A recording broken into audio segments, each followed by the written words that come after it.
बोलिए जय श्री राधे राधे। आज विद्यार्थियों आपको हम शरीर के अंगों के नाम संस्कृत में सुनाते हैं, तो ध्यान से सुनिए। कविता के माध्यम से 5 मिनट में ही आपको ये वीडियो तैयार हो जानी चाहिए और अच्छी तरह से याद कर लीजिए, ध्यान लगा करके। हाँ, सुनो लगा कर ध्यान, आज अंगों के नाम सुनाते हैं। सिर को मुंड, आंख को लोचन, गाल कपोल बताते हैं। चोटी शिखा जीव है रसना, दांत रदन कहलाते हैं। माथा मस्तक गर्दन ग्रीवा, नाक नासिका होती है। ओठ ओष्ठ हथेली करतल, हाथ पाड़ कहलाते हैं। पैर पाद है, पेट उदर है, रोंगटा रोम कहलाता है। आंख है चक्षु जीव है जिह्वा, दांत दसन कहलाते हैं। कोख कुक्षि है, खून रुधिर है, दाढ़ी को कूर्च बताते हैं। दाढ़ी को कूर्च बताते हैं। बाल केश हैं, गला कंठ है, कंधा स्कंद कहलाता है।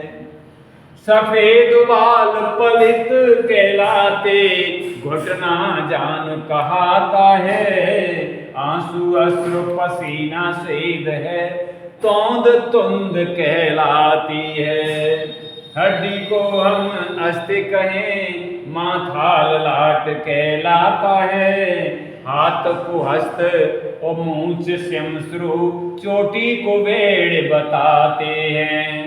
हाँ विद्यार्थियों, ध्यान से समझिए कि ये हमने लिखा है कि सिर को मुंड, पहले हमने हिंदी में लिखा है, उसके बाद में संस्कृत में लिखा है। सिर को मुंड कहते हैं, आंख को लोचन और गाल कपोल बताते हैं। तो इसी तरह से चोटी शिखा, ये चोटी किसकी? पुरुष की जो चोटी होती है उसको हम शिखा कहते हैं। जीव है रसना, दांत रदन कहलाते हैं। माथा को मस्तक, गर्दन को ग्रीवा, नाक को नासिका, ओठ को ओष्ठ, हथेली को करतल, हाथ को हम पाड़ कहते हैं, पैर को हम पाद कहते हैं, पेट को उदर, रोंगटा को रोम, आंख को चक्षु, जीभ को जिह्वा और दांत को हम दसन भी कहते हैं और रदन भी कहते हैं। कोख को कुछ, खून को रुधिर, दाढ़ी को कूर्च कहते हैं। बाल केश है, गला कंठ है, कंधा स्कंद होता है। सफेद बाल को हम पलित कहते हैं, घुटना को हम जान कहते हैं। आंसू को अश्रु, पसीना को स्वेद और तोंद को हम तुंद कहते हैं संस्कृत में। हड्डी को हम अस्थि कहें और माथा ललाट, माथा को हमने ऊपर मस्तक भी बताया है और माथा को ललाट कहते हैं। हाथ को हस्त और मूंछ को श्मश्रु और चोटी, ये चोटी होती है महिलाओं की, महिलाओं की चोटी को हम बेड़ कहते हैं। इसी क्रम में आगे हम भोजन संबंधी नामों को संस्कृत में आज सुनाते हैं। पूड़े पोलिका पुआ पूप है, चटनी अबलेह कहलाती है।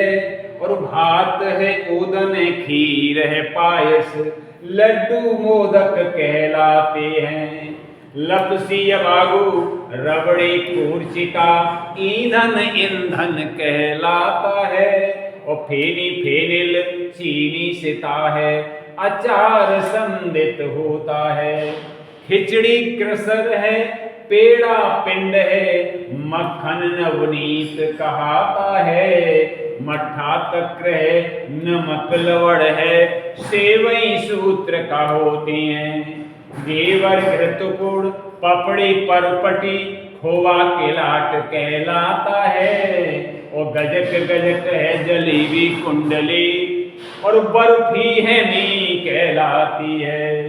फुलका पूपला, रोटी रोटिका, मुरब्बा मिष्ट पाक होता। और शक्कर शर्करा, दही दही है, कचौड़ी पेस्टिका होती है। पराठा पूपिका, मालपुआ अपूप है। इमरती अमृति होती है, और बालूशाही मधुकंठ है, मिठाई है मिष्ठान, और रसगुल्ला रसगोल है, रायता है राजत। तो देखिए विद्यार्थियों, तो इसको पहले हमने हिंदी में और उसके बाद में संस्कृत को दर्शाया है। तो यहाँ समझिए, पूड़ी को पुलिका कहते हैं, पुआ जो होता है उसको हम पूप कहते हैं, चटनी को अवले कहते हैं, भात को ओदन कहते हैं, खीर को पायस कहते हैं, और लड्डू को मोदक कहते हैं, और लपसी को यवागु, रबड़ी को कूर्चिका, ईंधन को ईंधन कहते, फेनी को फेनिल, और चीनी सिता, और अचार को हम संदित संस्कृत में कहते हैं, खिचड़ी को क्रसर, पेड़ा पिंड, और मक्खन को हम नवनीत कहते हैं, मट्ठा तक्र, नमक लवण सेवई सूत्र का।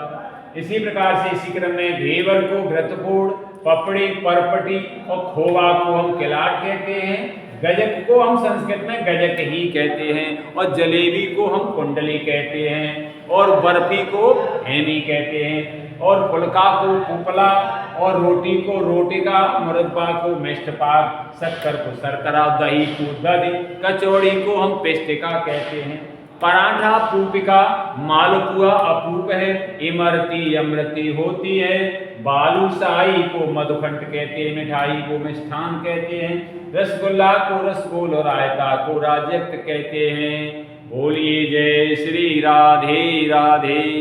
इस तरह से आपको अच्छी तरह से तैयार हो जाना चाहिए। और कविता के माध्यम से हमने आपको ये संस्कृत की शब्दावली सुनाई।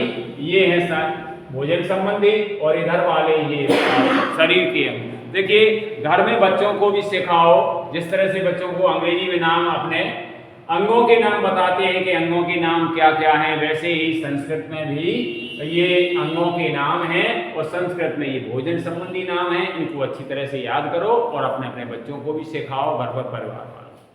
बोलिए जय श्री राधे राधे।